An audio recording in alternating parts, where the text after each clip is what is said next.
자, 우리가 매 주일마다 예수님의 공동체 설교를 듣고 있습니다. 예수님은 제자들에게 우리의 신앙생활이 공동체와 함께 하는 것이어야 된다라는 것을 강조하면서 주님이 원하시는 교회 공동체가 천국이 되기를, 하나님 나라가 되기를 원하십니다. 자, 우리의 교회 공동체가 천국이 되려면 어떻게 할까? 먼저는 남 탓하지 말고 남들이 어떻게 해야 된다가 아니라 먼저는 내 자신이 어린아이 같이 낮아져라 라고 말씀하셨습니다. 그리고 내 주변에 어린아이 같은 약자들에 대해서도 그들이 실족하지 않도록 해야 된다라고 말씀했습니다.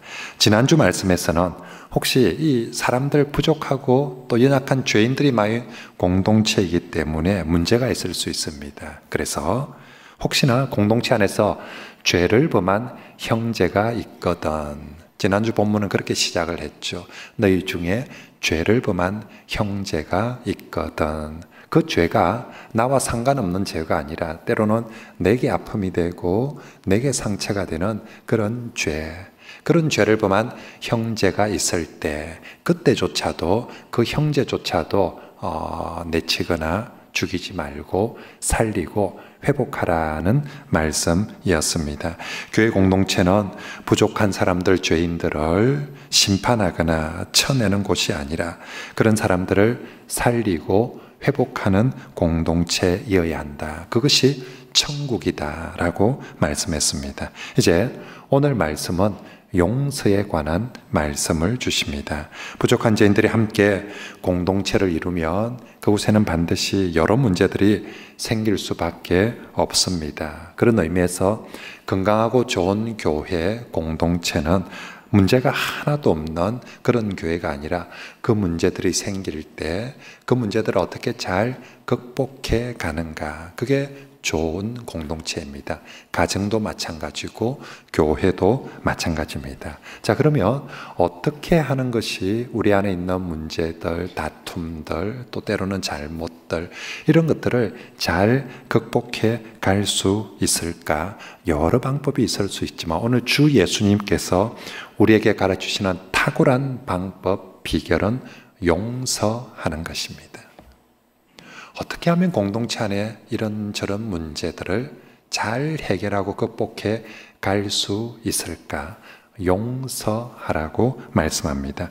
오늘 본문에서 주님은 제자들에게 교회는 용서의 공동체가 되어야 된다. 그리고 그 가운데 성도는 용서의 사람이 되어야 된다라고 말씀합니다. 지난주 말씀에서 형제가 죄를 범하거든 그 죄를 범한 형제조차도 살리기 위해서 온 교회가 힘을 합쳐서 기도하고 권면하라고 말씀했습니다. 그러니 베드로가 당장 주님께 여쭤봅니다. 그러면 도대체 몇 번이나 용서해야 됩니까? 언제까지 그런 인간들을 용서해야 되는 것입니까? 라고 묻습니다. 최대한으로 해서 7번 정도까지 해주면 되겠습니까? 라고 말합니다.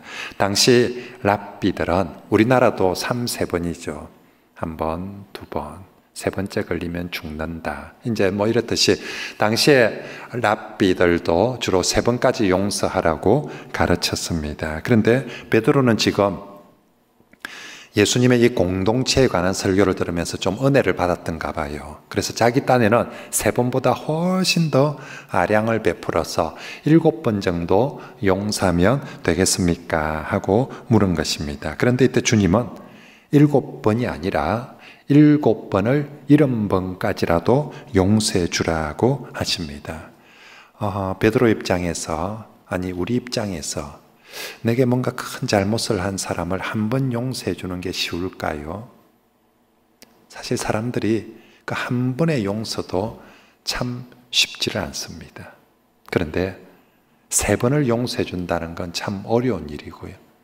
정말 지금 베드로가 7번 용서한다는 것은 이건 정말 자기에게 내가 진짜 그걸 가능할지 안 할지 모르지만 아무튼 자신이 해볼 수 있는 최대한 정말 인심을 써서 7번인데 예수님은 7번 용서가 아니라 7번을 잃은 분까지 용서하라고 하니까 이건 사실 듣는 사람들 입장에서는 어마어마한 말씀입니다. 여기서 7번을 잃은 번까지 곱하기를 표현하면 7 곱하기 70이 되면 490번이고요. 이걸 더하기로 표현하며 7 더하기 70에 대해서 77번입니다.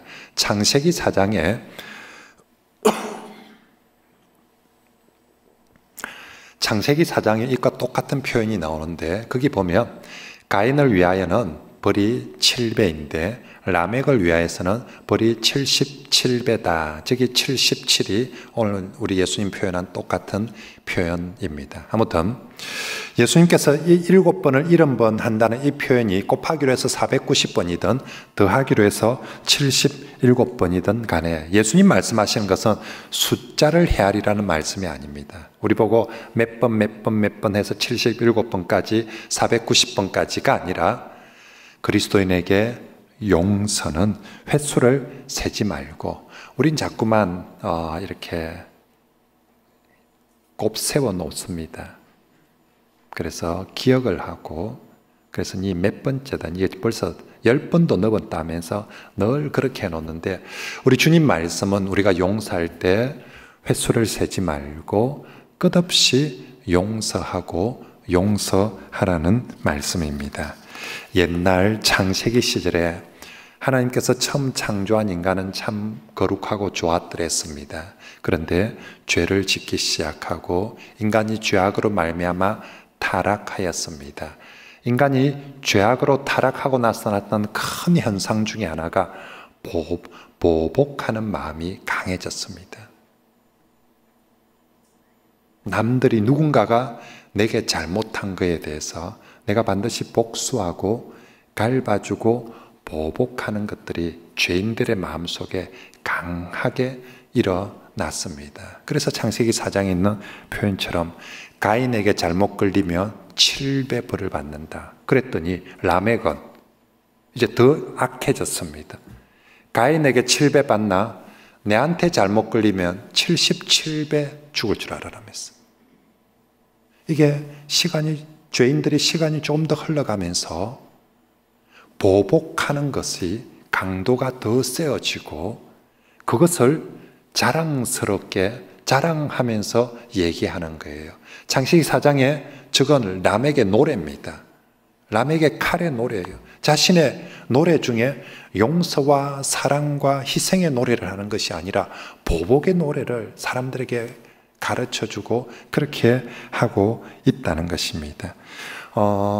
죄악된 인간의 특징 중에 하나가 이 보복하고자 하는 마음, 갚아주고자 하는 마음이죠.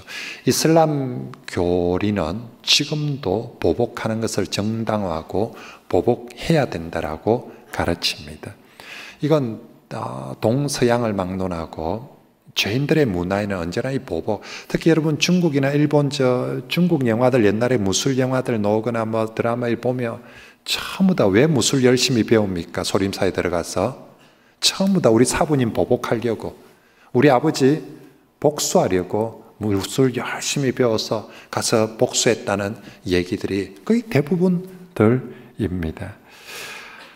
하나님께서 사람들이 자꾸만 보복하는 것들이 하나님 보시기에 좋지 않아서 모세를 통해서 새로운 율법을 주십니다. 더 이상 그런 잔인한 보복을 하지 못하도록 눈에는 눈, 이에는 이, 생명어는 생명어로 라는 새로운 율법들을 주십니다. 저 율법은 우리에게 복수를 더 잘하라고 주시는 율법이 아니라 우리 복수의 인간의 보복의 한계를 정해주는 율법입니다. 그래서 지금 가인이 7배의 보복을 하겠다라고 자랑을 하고 라멕은 77배의 보복을 하겠다라고 자랑을 하는데 더 이상 그렇게 해서는 안 된다는 것입니다. 이에는 이, 눈에는 눈, 생명은 생명, 그 범위 이상 벗어나서는 안 된다라고 지극히 제한적으로 그렇게 주시는 율법이었습니다. 아무튼 타락한 죄인들의 특징,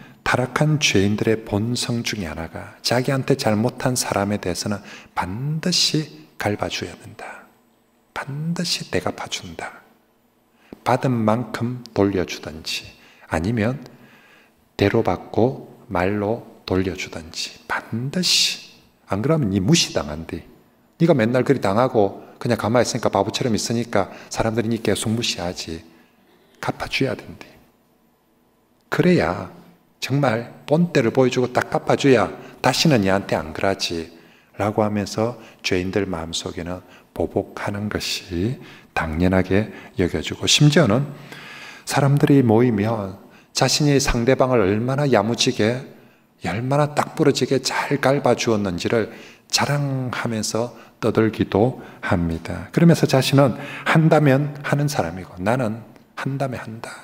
내한테 딱 걸리면 죽는다라고, 나는 반드시 딴 것은 갚아준다라고 외고 다닙니다. 그러면서 너고, 특히 사층에 있는 너고 내한테 까불지 마라, 이제 이런 식인 거죠. 이게 죄인들이, 우리 안에 있는 이 죄성들이 자꾸만 그렇게 보복하게 하려고 하는 것입니다. 하지만 오늘 우리 주 예수님께서 말씀하십니다. 이제 옛 사람들은 그럴지 몰라도 주의 백성들, 성도들은 절대로 그래서는 안 된다. 죄인들에게는 보복이 갚아주는 것이 표상이고 자랑일 수 있어도 그리스도인들은 더 이상 그런 것들이 표상이 되고 자랑이 되어서는 안 된다. 그리스도인은 용서가 그리스도인의 표상이요 그리스도인의 자랑이 되어야 된다. 그런 의미에서 진정한 그리스도인은 어떤 사람인가? 이것 중에 하나, 나는 정말 참된 그리스도인인가? 그 질문 앞에 나는 어떤 일이 있을 때 갚아주는 사람인가? 아니면 용서해 주는 사람인가? 그리스도인은 갚아주는 사람이 아니라, 저는 우리 성도들이 자기 입에서 말도 그런 말을 잘 안 썼으면 좋겠습니다. 한번 두고 보자, 저 인간 내가 한번 갚을 기다, 이런 표현 자체도 안 쓰면 좋겠습니다. 그리스도인들은 복수하고 갚아주는 사람이 아니라 용서하는 사람. 오늘 우리 주님께서 교회는 용서하는 곳이 되어야 되고 그리스도인은 용서하는 사람이 되어야 된다라고 말씀하십니다. 자, 그러면 질문합니다. 나는 왜 그렇게 용서만 해야 됩니까?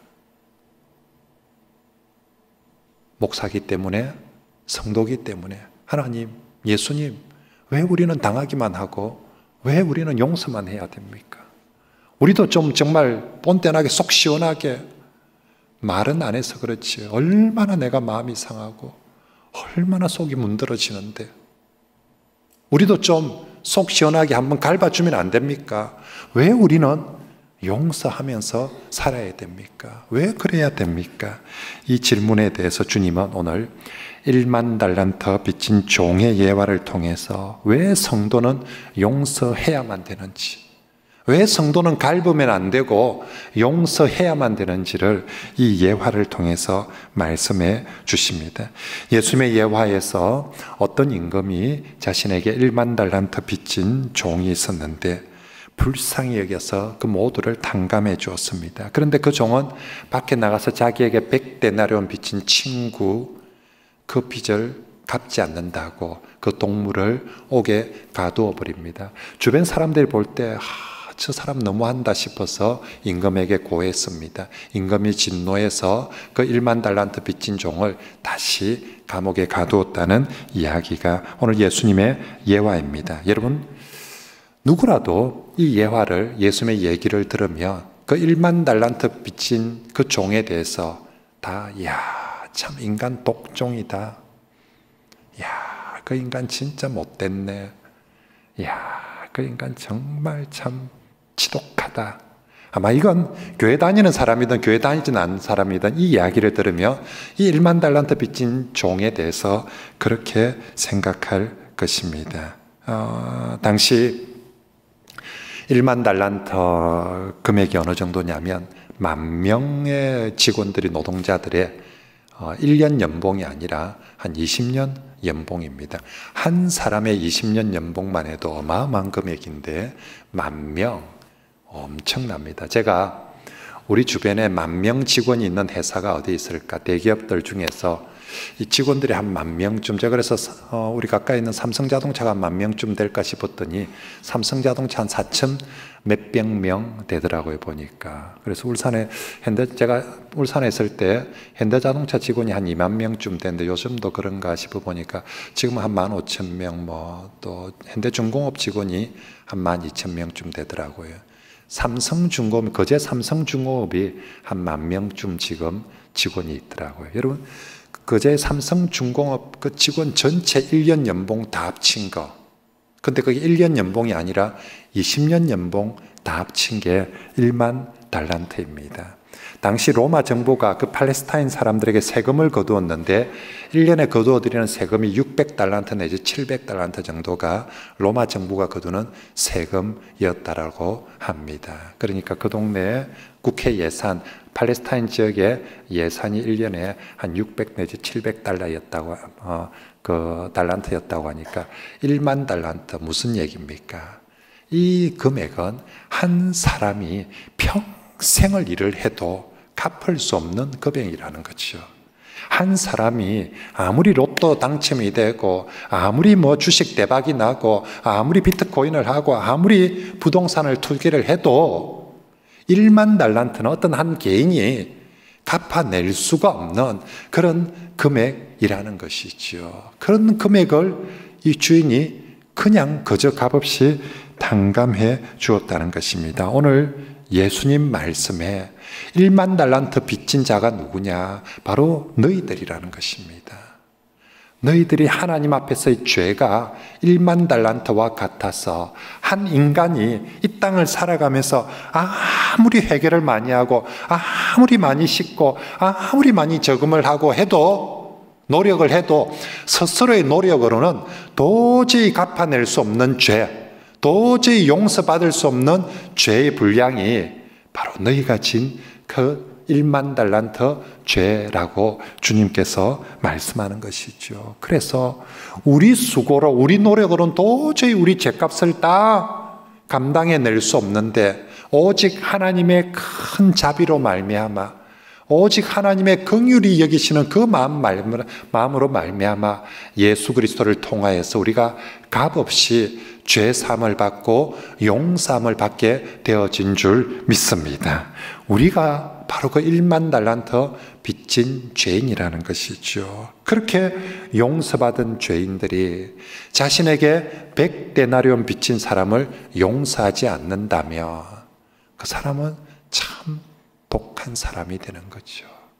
참 악독한 그런 지독한 사람이 됩니다. 물론 100데나리온이 적은 금액은 아닙니다. 노동자 100일치 임금이니까 하루에 10만 원 받는다고 계산하면 100데나리온이 1,000만 원이에요. 누군가가 내게 1,000만 원 잘못을 했는데 내가 쉽게 용서해 준다? 쉽지 않습니다. 그냥 없었던 일로 하자마 1,000만 원 어디 가서 이자 못다 생각하지.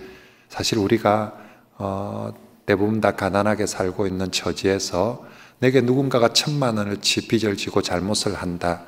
그건 사실 내게도 큰 아픔이고 상처라는 것입니다. 그게 대수롭지 않은 죄고 잘못이기 때문에 내가 용서해 주는 것이 아니라 내게도 사실 씻을 수 없는, 내게 1,000만 원 큰 거거든요.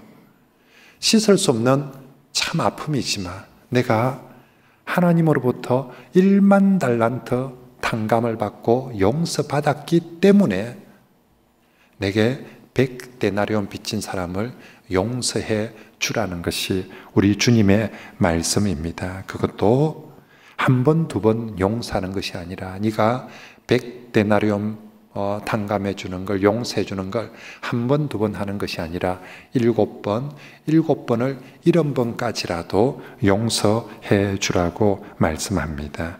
그런 면에서 오늘 주님이 말씀하시는 용서는 우리 성도들에게 권리가 아니라 이건 의무입니다. 성도에게 용서는 해도 되고 안 해도 되는 그런 문제가 아니라 용서받은 자로서 마땅히 해야 되는 일입니다. 그래서 오늘 이 1만 달란트 빚진 자, 용서받은 자가 100데나리온 사람을 용서하지 않았을 때에 주님은 네가 왜 특권, 이거 내 특권인데 어쩌라고요? 그러지 않고 네가 마땅히 해야 될 것을 하지 않았기에 그래서 다시 감옥에 가두어서 벌을 받는 것입니다. 그러므로 성도 여러분, 용서는, 우리 그리스도인들에게 용서는 왜 내만 해야 됩니까? 왜 내가 해야 됩니까?가 아니라 우리에게 주의 명령이고 성도의 의무입니다. 그러므로 용서 꼭 하시기 바랍니다. 무슨 잘못이든지, 누구의 잘못이든지 우린 자꾸만 나는 여기까지는 용서해 주는데 이건 안 된다, 이렇게 구분 지을 때가 있습니다. 나는 딴 사람들은 용서가 되는데 그 인간만큼은 안 된다. 그 인간은 내가 내 눈에 흙이 들어가도 그 인간만큼은 용서 못한다. 우린 자꾸만 그렇게 구분해서 나 스스로 용서할 수 있는 죄, 못하는 죄, 용서할 수 있는 사람, 용서 못하는 사람, 그렇게 구분하는데 예수님 말씀은 그러지 말라. 네가 1만 달란트 빚진 죄인이었다. 만약에 하나님께서 정도를 따지고 구분을 따지며 너 절대 용서 못 받는다. 네가 아무 정도나 구분 따지지 않고 용서받았기에 너도 다른 사람들을 그렇게 용서하라고 말씀합니다. 자, 그리고 우리 주님께서 계속 말씀하시기를, 자, 그러면 그렇게 용서해 줄 때 주님은 절대로 형식적으로 용서해서는 안 된다. 진심으로 용서해야 된다 라고 또한 말씀하십니다. 그게 35절 말씀입니다. 같이 읽어볼까요? 시작. 너희가 각각 마음으로부터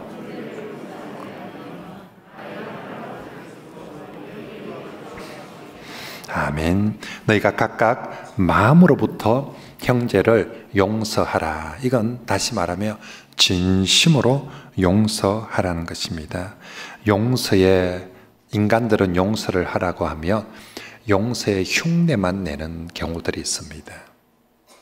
용서하는 것처럼 그러면서 세고 있어요. 벼르고 있어요. 저는 이걸 벼르는 용서라고 표현하고 싶습니다.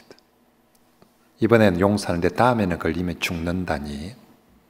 그죠? 우리는 이번엔 내가 특별히 한번 봐주는데 다음에 한만 더 걸리면 그때는 네가 딱 죽는다. 그래서 자꾸만 우리는 그래서 딱 걸리면 네 전에도 네 세 번째인데 네 네 번째인데 하면서 딱 벼르고 있습니다. 그 사람을 정말 용서해서 살리고 싶은 마음인지 아니면 다음에 걸려서 이 인간을 딱 죽여버리고 싶은 마음인지 자꾸만 사람들 마음속에 용서를 흉내만 내면서 벼르는 경우가 있는데 오늘 예수님께서는 그런 용서가 아니라 네 마음의 중심으로, 다시 말하면 예수님처럼 완전히 용서해 주라고 말씀합니다. 에베소서 4장에 서로 친절하게 하며 불쌍히 여기며 서로를 용서하기를, 불쌍히 여기서 서로 용서를 하는데 어떻게?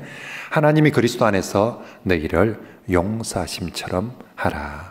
골로새서 3장에서도 누가 누구에게 불만이 있거든, 이 교회 공동체란 게 죄인들이 있기 때문에, 죄인들의 모임이기 때문에 잘못한 거, 불만, 이게 없을 수가 없어요. 반드시 있을 수 있는데 불만이 있거든, 그때 서로 용납하고 피차 용서를 해라. 어떻게?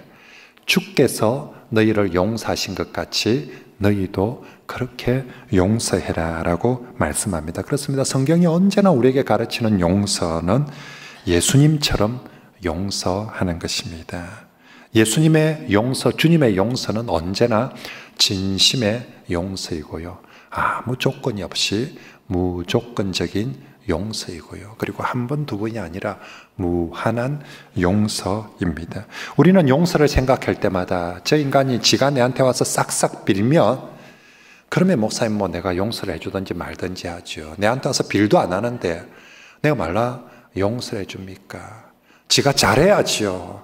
내 입에 혀처럼 굴든지 뭐 좀 잘하는 거 봐가면서 내가 용서를 해줄긴데 아직도 저렇게 뻣뻣해가지고 절하고 있는데 무슨 용서를 해줍니까? 우린 자꾸만 용서를 할 때 조건이나 그 사람의 그것들을 보면서 봐가면서 용서를 해주려고 합니다. 하지만 주님의 용서는 상대가 어떠할지라도 상관없이 무조건적으로 용서하는 용서입니다. 여러분, 예수 그리스도의 그 십자가의 용서를 생각해 보십시오. 예수님은 십자가를 지면서 우리의 죄를 사하시고 용서해 주셨는데, 우리 중에 누구 어느 한 사람이 주님 십자가 앞에 가서 싹싹 빈 사람이 있습니까? 다시는 안 그러겠다라고, 정말 잘못했다라고, 진짜 미안하다라고, 우리 중에 누가 그리스도 앞에 가서 그렇게 싹싹 빌었기 때문에 용서를 받은 사람이 있습니까? 아니면 우리 중에 누구라도 주님의 십자가 앞에 정말 회개하고, 내 이제 정말 새 사람 되겠습니다, 주님께 잘하겠습니다, 헌금도 잘하고 정말 봉사도 잘하고, 그래서 정말 잘했기 때문에 십자가를 진 그런 사람이 있습니까? 아무도 없습니다. 우리 모두 주님의 용서가 있기 전에 주님 앞에 다 죄인이었습니다. 주님 앞에 손바닥 한번 빌지 않는, 무릎 한번 꿇지 않는 그런 못된 죄인이었습니다. 그럼에도 불구하고 우리가 아직 죄인 되었을 때, 우리가 여전히 죄인이었지만, 회개조차도 하지 않는 그런 죄인이었지만, 예수께서 십자가 지심으로 우리의 그 모든 죄, 허물들을 사하시고 용서해 주신 줄 믿습니다. 우리에게 너도 그렇게 하라고, 네가 그렇게 받았으니까 너도 다른 사람들을 용서해 줄 때 그렇게 하라고 말합니다. 내가 누굽니까? 주님께 그런 무조건적인 무한한 용서를 받은 성도 여러분, 이제 우리도 주님이 나를 용서해 주신 것처럼 그렇게 다른 사람을 무조건적으로 무한히 용서해 주는데, 저는 1번 대상이 가족이어야 된다고 생각합니다. 사실은 한 가족으로 오래 살면서 서로에게 때로 많은 상처와 잘못들을 하게 됩니다. 왜냐하면 죄인들이니까요. 가족이지만 가족도 서로 죄인이거든요. 그래서 죄인이 모여 사는 곳에는 늘 상처가 있고 아픔이 있습니다. 어떤 분들은 자기 가족에 대한 그 상처, 아픔을 죽을 때까지 용서를 못하고 가는 분들이 있어요. 오늘 예수님의 말씀을 듣는 분들, 가장 가까이 있는 가족부터, 그게 남편이든 아내이든 부모이든 자식이든 주님의 말씀을 듣고 용서해 줍시다. 지가 잘해야지. 아니요. 그 사람이 잘하고 말고를 떠나서 용서는 내가 해야 되는 것이기 때문에 내가 주님 말씀에, 그리고 우리 같은 교회 성도들을 용서합시다. 우리가 한 교회를 20년, 30년 이렇게 같이 다니다 보면 사실 이 죄인들이 오랫동안 같이 있으면 좋은 것도 있지만 안 좋은 것들이 많이 생길 수밖에 없습니다. 그래서 이게 오랫동안 같이 교회 생활하는 사람들이 한번 낙인이 찍히면 10년이고 20년이고 낙인이 찍히는 경우가 있는데, 그러지 않으면 좋겠습니다. 새 가족은 오면 참 잘 환영해 주는데, 오히려 오랫동안 함께 있었던 교인들은 저게 언제 그때 내한테 했다는 가지고 꿍 해서 용서하지 못하는 경우가 있는데, 여러분 오늘 말씀을 통하여서 우리 성도들을 용서하고 우리 이웃들을 정말로 용서하기 바랍니다. 여러분들의 감정이 용서할 때 기다렸다가 감정에서 용서가 되면 용서하는 것이 아닙니다. 예수님께서 오늘 우리 감정에 호소하지 않습니다. 네 기분 풀리면 그때 용서해 주라 라고 하지 않습니다. 여러분, 이 못된 감정이란 것이 때로는 10년도 가고 20년도 가고 참 오래 가더라고요. 특히 마음이 많이 상할수록 이 감정이란 것도 오래 가는데, 감정 풀리면 용서해 주는 것은, 그건 그리스도인이 아니라 세상 사람들도 다 그리합니다. 오늘 예수님은 우리에게 세상 사람들처럼 감정 풀리면 용서해 주라고 그렇게 하는 것이 아닙니다. 내 감정이 때론 많이 아프더라도 그 아픔은 충분히 공감할 수 있습니다. 이해합니다. 목사도 가슴 아플 때가 참 많습니다. 천만당이, 옷 입고 다니는 게 천만당이라고 생각합니다. 저는 옷 벗으면 이 가슴에 온 만신의 피멍이 있죠. 사람들에게 받은 아픔들, 상처들, 없는 사람이 누가 있고 또 그것이 아프지 않은 사람이 누가 있겠습니까? 내가 이제 하나도 안 아프기 때문에 용서하는 것이 아니라 여전히 내게 아픕니다. 그 생각만 하며 여전히 때로는 가슴이 떨리기도 합니다. 그래도 나도 주님께 1만 달란트 용서 받았기 때문에 내 감정과 상관없이 그래도 용서하는 것이 그리스도인의 용서입니다. 그래서 우리의 용서는 정말 우리가 주님께 용서받은 그 은혜에 감격해서 내가 저 인간을 생각하면 도저히 용서할 수가 없어요. 그거 생각하고 용서하는 것이 아니라 내가 주님 앞에 1만 달란트 빚진 자인데 내가 주님께 용서받은 이 용서를 기억하고 감격해서 그래서 내게 100데나리온 빚진 자를 용서하는 것이고요. 그리고 우리의 용서는 예수님이 그렇게 말씀하시기 때문에 내 감정과 상관없이 주님 말씀에 순종해서 내가 용서하는 것이 그리스도인의 용서가 되어야 될 줄 믿습니다. 그러므로 성도 여러분, 아직도 이 설교를 들으면서도 여러분 마음속에 꺼리끼는 사람이나 꺼리끼는 사건이 있다면 누구에게나 그럴 수 있거든요. 또 그게 있거든요. 참 마음 아픈 그 사건, 그 사람. 설교를 들으면서라도 그런 마음, 사건이 있으면 말씀을 듣고 순종해서 용서해 주시길 바랍니다. 직접 가서 용서한다고 말하지 않아도 됩니다. 간혹 용서하려 했더만 갑질 용서를 하더라고요. 가서 내가 용서해 줄게 하면서 그 사람은 뭔데 이거 하면서 제가 뭔데 갑자기 와서 용서, 이런 갑질 용서 말고요. 그죠? 그렇게는 하지 않아도 됩니다. 그냥 하나님 앞에서 용서하기로 결단하고 그리고 그 사람을 위해서 기도해 주시길 바랍니다. 만약 여러분이 주님의 말씀에 순종하여 용서하면 여러분 자신이 삽니다. 그 사람이 아니라 여러분 자신이 살 수 있습니다. 영혼이 살고요. 은혜가 살아나고 기쁨이 살아납니다. 그리스도의 말씀에 순종해서 그리스도처럼 용서하고 나면 그 사람 영혼이 살고 그 사람 자신이 정말 은혜가 살아나게 됩니다. 반면에 용서하지 못하면 아직도 꿍 하고 잡고 있으면 내 영이 다칩니다. 그 사람만 꽉 잡고 있는 것이 아니라 내 영이 다치고 하늘이 다치고 기도의 문이 닫히고요. 기쁨이 닫히고 은혜가 다 닫힙니다. 옛날에 영화 이런 거 형사들 나오는 영화 범인 잡으면 범인한테도 수갑 채고 도망 못 가게 하려고 자기한테도 수갑 딱 채워 놓으며 그 사람만 묶여 있는 것이 아니라 묶어놔도 똑같이 같이 풀려줄 때까지 서로 같이 묶여 있는 것입니다. 그러므로 여러분 자신의 영혼을 위해서라도 자기 자신을 위해서라도 용서하시길 바랍니다. 용서 못하면 그 사람 손해가 아니라 자기 손해가 훨씬 더 큽니다.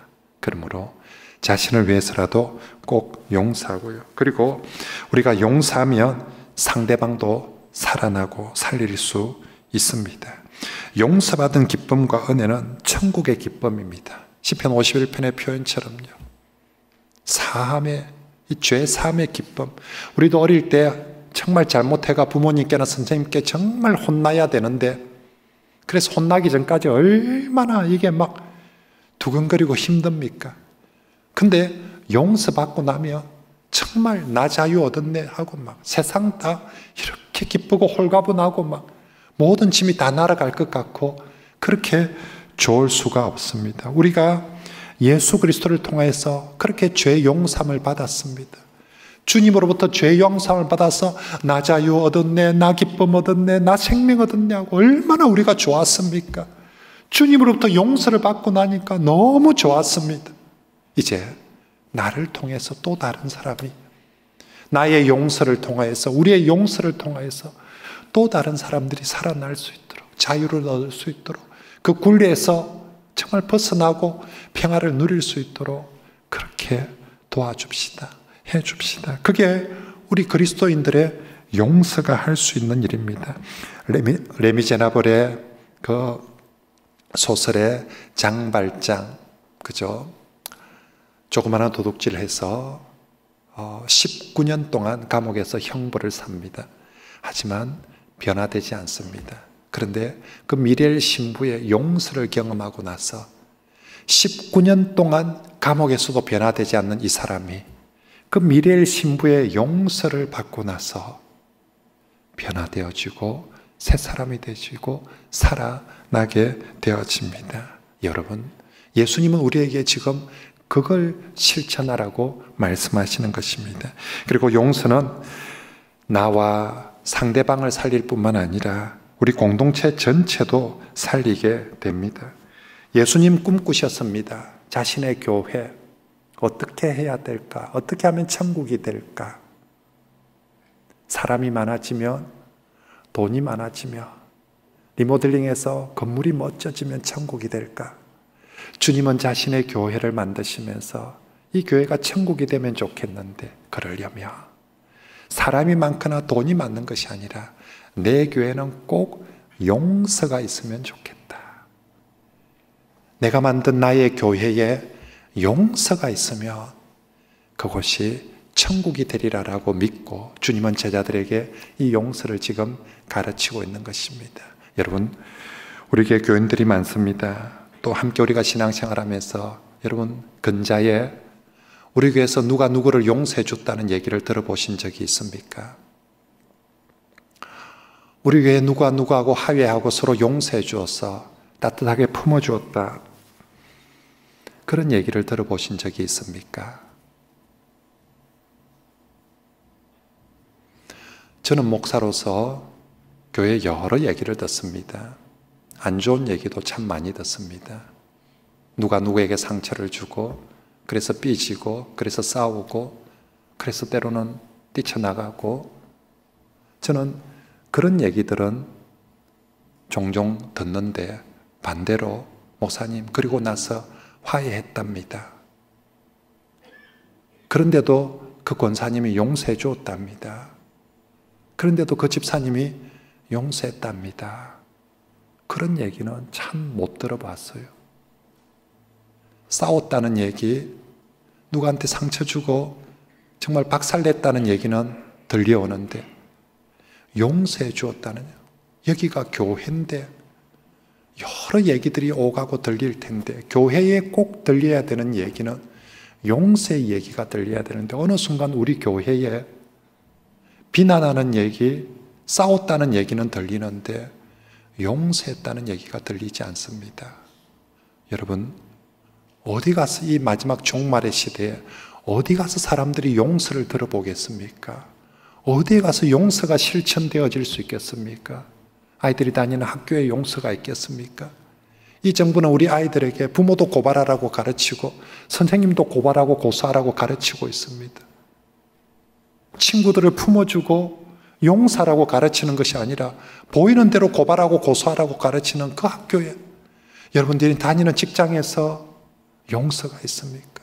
정말 우리 시대에, 이 세상에 용서라는 것이 사라지고 있는 이 시대에 마지막까지 그래도 용서가 남아있는 곳, 그것이 교회여야 되는데 안타깝게도 오늘 교회조차도 싸움은 있는데 화해가 없고 용서가 없어져 가는 것 같아서 너무 안타깝습니다. 오늘 그런 우리에게 주님이 이 용서에 대한 말씀을 설교하고 있습니다.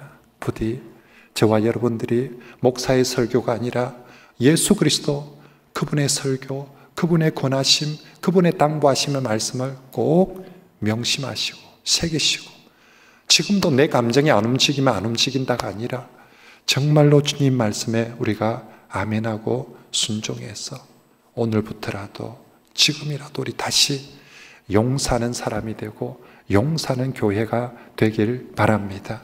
천국은 바로 그 용서가 있을 때 천국이 되어질 줄 믿습니다.